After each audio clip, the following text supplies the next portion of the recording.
Morning student. आज हम इस वीडियो में बीएससी पार्ट सेकंड के पेपर प्लांट फिजियोलॉजी और बायोकेमिस्ट्री के एक लेसन मिनरल्स का ट्रांसपोर्टेशन किस तरह से होता है, क्या क्या मिनरल्स होते हैं उसके बारे में, यानी मिनरल्स के बारे में अध्ययन कर रहे थे। आज और इस वीडियो में हमें मिनरल्स एलिमेंट की स्टडी टेक्निक के बारे में जानने की कोशिश करेंगे। तो मिनरल एलिमेंट्स की स्टडी कौन से टेक्निक से करते हैं? तो दो टेक्निक से मिनरल एलिमेंट्स की स्टडी किया जाता है। एक तो राख संश्लेषण विधि से, यानी आश एनालिसिस मेथड से, और दूसरा सैंड कल्चर मेथड से। तो आश एनालिसिस को हमने पिछले वीडियो में अध्ययन कर चुके हैं और आज हम अध्ययन करेंगे सैंड कल्चर के बारे में। तो सबसे पहले सैंड कल्चर में होता क्या है? तो इस मेथड के अंदर प्लांट्स को ग्लेज पोस्ट यानी कि चीनी मिट्टी के पॉट में उगाया जाता है, जिसमें सिलिका स्टरलाइज क्वार्ट्स भरा रहता है। यदि सैंड का प्रयोग किया जाता है तो इसे पहले कोल्ड एंड हॉट ट्रीटमेंट द्वारा दिया जाता है, जिससे उसमें उपस्थित एलिमेंट्स निकल जाते हैं। इसके बाद इसे जल से धो दिया जाता है ताकि अम्ल निकल जाए। इस प्रकार उपचारित जो मिट्टी है, सैंड है, पूर्ण रूप से खनिज तत्वों से रहित हो जाती है। इन पात्रों में, यानी कि जो पॉट्स है, ग्लेज्ड पोस्ट में न्यूट्रिएंट मीडियम का सॉल्यूशन भरा जाता है। पात्र के ऊपरी भाग को ढक देते हैं, जिससे वायु द्वारा अशुद्धियाँ प्रवेश नहीं कर पाएँ। सॉलिड पदार्थों से भरे ग्लेज्ड पॉट में संवर्धन सॉल्यूशन को 3 तरीके से मिलाया जाता है, यानी पात्र की सतह पर उड़ेलकर, नंबर 2 सतह पर छिड़ककर यानी स्प्रे करके, और नंबर 3 पात्र की निचली सतह से सॉल्यूशन को प्रेशर के साथ चढ़ाना। तो ये जो टेक्निक है, ये टेक्निक सॉल्यूशन कल्चर या वाटर कल्चर मेथड से बेहतर है, क्योंकि इसमें रूट्स के वायुतन यानी एरेशन तथा फिक्सेशन के लिए प्लांट्स को नेचुरल इन्वायरमेंटल मिलता रहता है। लेकिन कुछ कमियां हैं सैंड कल्चर के बारे में, तो उन कमियों के बारे में हम थोड़ा सा डिस्कस कर लेते हैं। तो पहली कमी यह है कि प्लांट्स को विलयन से खनिज की मात्रा समान रूप से प्राप्त नहीं होती है जितनी कि बिलियन में रहती है। नंबर 2 पीएच को कंट्रोल करना संभव नहीं है। नंबर 3 एक निश्चित गैप के बाद पात्र में भरे विलयन की सांद्रता ज्ञात करना काफ़ी कठिन है। और नंबर 4 जो मिट्टी है, सैंड की वाटर होल्डिंग कैपेसिटी कम होती है, अतः प्लांट्स को बार बार सिंचित करना पड़ता है। तो ये तो ही मिनरल एलिमेंट्स की स्टडी टेक्निक, हम दोनों स्टडी टेक्निक के बारे में पढ़ चुके हैं। आस एनालिसिस इससे पहले वाले वीडियो पढ़ा था और सैंड एनालिसिस इस वीडियो में हमने पढ़ लिया। अब हम प्लांट्स में पाए जाने वाले मेजर एलिमेंट्स के बारे में अध्ययन करेंगे। तो मेजर एलिमेंट्स की संख्या लगभग 9 है। इनमें से हम आज इस वीडियो में सिर्फ 3 मेजर एलिमेंट्स यानी नाइट्रोजन, फास्फोरस और सल्फर के बारे में अध्ययन करेंगे।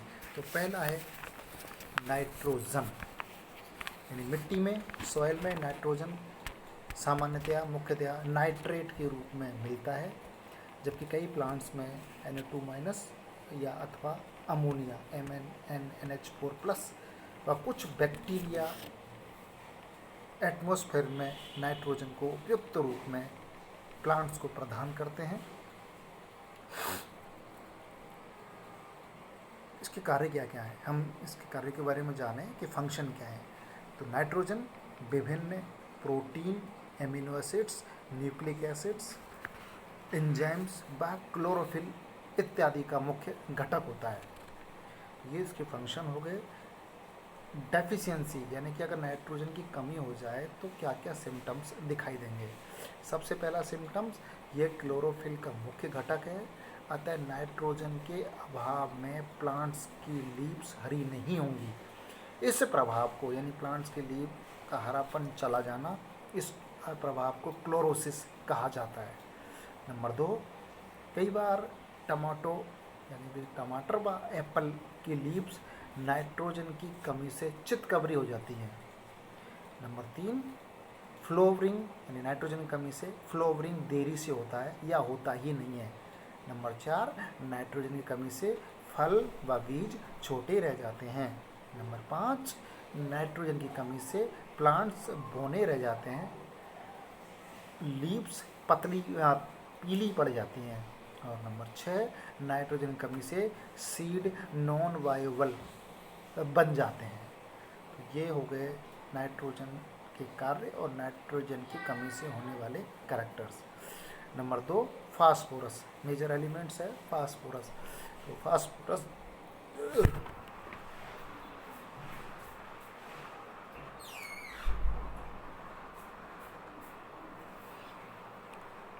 दूसरा एलिमेंट्स है फास्फोरस। फास्फोरस का मुख्य जो सोर्स है वो भूमि है। यह ऑर्गेनिक व इनऑर्गेनिक रूप में पाया जाता है, यानी फास्फोरस भूमि में ऑर्गेनिक और इनऑर्गेनिक फॉर्म में मिलता है। ऑर्गेनिक फॉर्म में प्लांट्स इसका प्रयोग नहीं कर पाते और इनऑर्गेनिक फॉर्म में H2PO4, HPO4 व PO4 के रूप में यूज कर पाते हैं। प्लांट्स में फाइटिन व फाइटिक एसिड के रूप में सीड्स व वेजिटेटिव ऑर्गन्स में ये पाए जाते हैं। अब फास्फोरस के कार्य क्या होते हैं।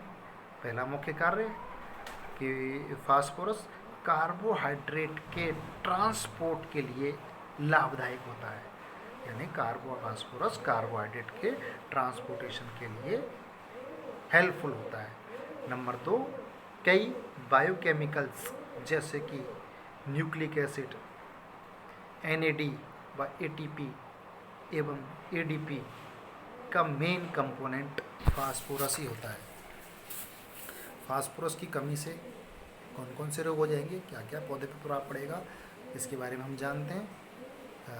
पहला है कि फास्फोरस की कमी से पत्तियां चितकबरी हो जाती हैं तथा शीघ्र ही इनके टिश्यूज नष्ट हो जाते हैं। नंबर 2, फास्फोरस की कमी से कुछ प्लांट्स की पत्तियां विकृत हो जाती हैं।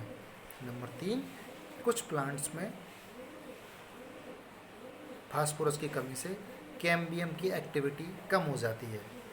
और नंबर 4, फास्फोरस की कमी से प्री मैच्योर लीफ फॉल शुरू हो जाता है, यानी पत्तियां मैच्योर होने से पहले गिरना प्रारंभ हो जाती हैं। तो ये हो गया नंबर 3 फास्फोरस। और नंबर 4 नाइट्रोजन के बारे में अध्ययन किया हमने, फास्फोरस के बारे में अध्ययन किया। और नंबर 3 है सल्फर। सल्फर का जो मुख्य स्रोत मिट्टी होती है, यह सल्फेट या फेरस सल्फाइड या FeS2 के रूप में ये मिट्टी में मिलता है। इसके अलावा प्लांट्स से सल्फर डाइऑक्साइड SO2 गैस के रूप में भी पर्यावरण से भी इसकी लोअर कंसंट्रेटेड होने पर एब्जॉर्ब करते रहते हैं। सल्फर के क्या कार्य हैं। पहला कार्य, sulphur vitamin B, coenzyme A तथा लाइपोइक एसिड का मुख्य सोर्स होता है। Number 2, sulphur cysteine and cystine व मिथ्योनिन नामक एमिनो एसिड्स का मुख्य कंपोनेंट होता है। नंबर 3, प्रोटीन का आवश्यक घटक होने से कारण यह प्लांट्स की ग्रोथ के लिए अत्यंत आवश्यक होता है। और नंबर 4, मस्टर्ड व ओनियन यानी कि सरसों व प्याज एवं लहसुन में ग्लाइकोसाइड्स का निर्माण करता है, जिससे इसमें तीखी गंध होती है, यानी कि मस्टर्ड और ओनियन और लहसुन में तीखी गंध सल्फर के कारण ही आती है। न्यूट्रिशन यानी कि डेफिशिएंसी सिम्टम्स, यानी सल्फर की कमी से क्या क्या सिम्टम्स प्लांट्स में दिखाई देंगे। सबसे पहले सल्फर के अभाव में लीव्स ग्रीन नहीं रहती, लेकिन नाइट्रोजन व फास्फोरस की कमी के विपरीत ये लक्षण पहले तरुण पत्तियों में, बाद में मैच्योर लीव्स में दिखाई देते हैं। सल्फर की कमी के कारण सेल डिवीजन धीरे धीरे हो जाता है, यानी कोश का विभाजन मंद होने लगता है। सल्फर की कमी के कारण फ्रूट फॉर्मेशन रुक जाता है। और नंबर 4, सल्फर की कमी से चाय की पत्तियों में येलो टी नामक रोग हो जाता है। याद रखें, येलो टी नामक रोग उत्पन्न हो जाता है। तो आज हमने इस वीडियो में मेजर एलिमेंट्स यानी नाइट्रोजन, फास्फोरस और सल्फर 3 का अध्ययन किया। इनका फंक्शन क्या है, ये कहाँ मिलते हैं, किस रूप में मिलते हैं, उनकी कमी से क्या रोग हो जाते हैं। इसी के साथ साथ एक हम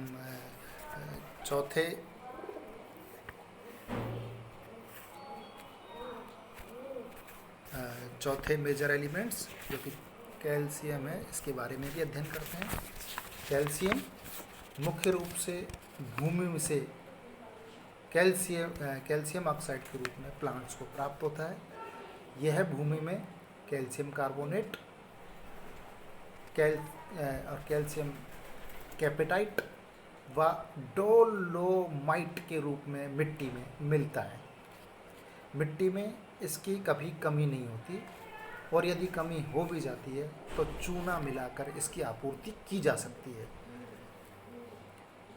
कैल्शियम के कार्य क्या क्या फंक्शन होते हैं कैल्शियम के, यानी कैल्शियम पैक्टेट का मेन कंपोनेंट होता है।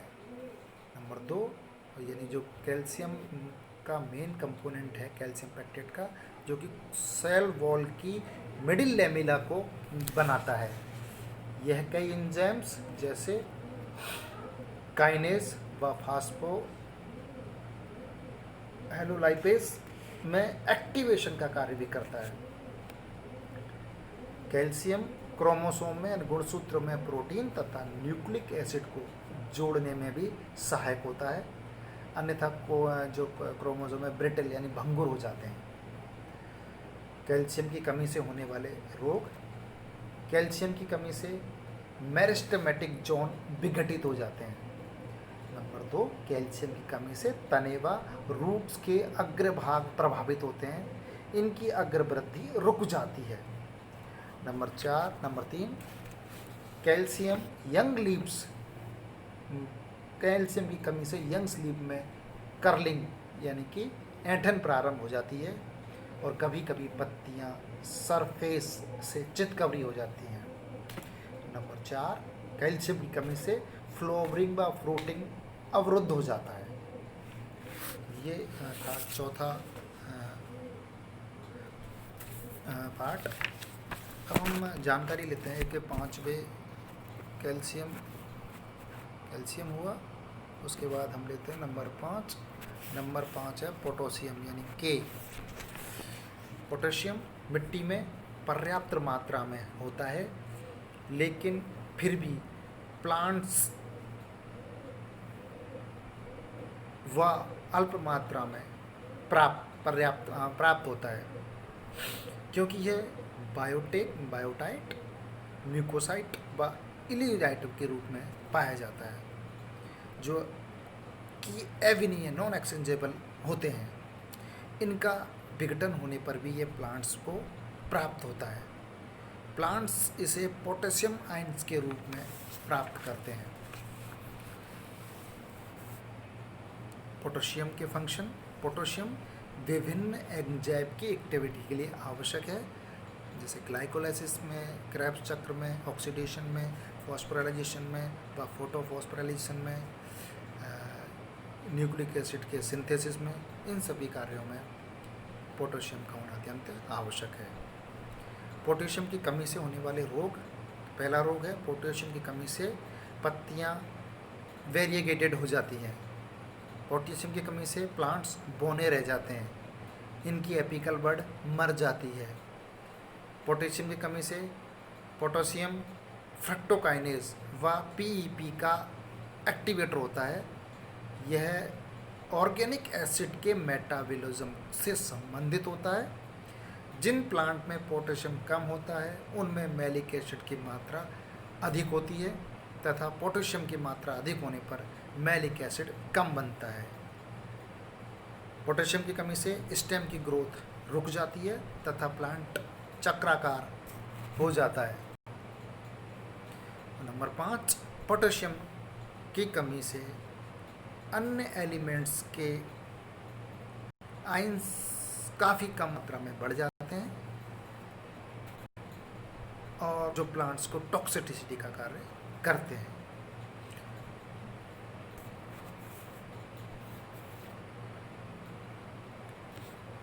नेक्स्ट नंबर 6,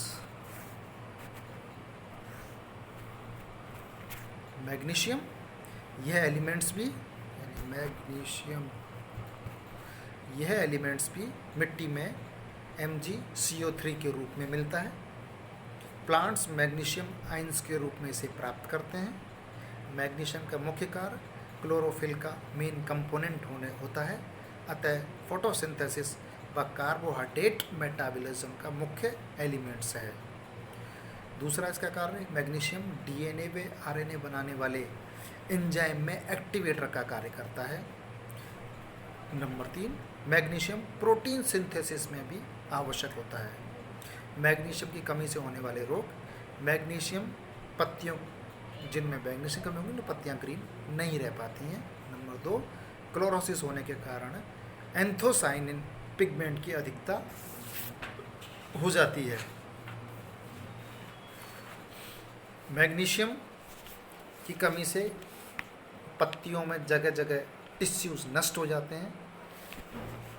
मैग्नीशियम कमी से टमाटर में फल पीले और उनका पल्प कम हो जाता है।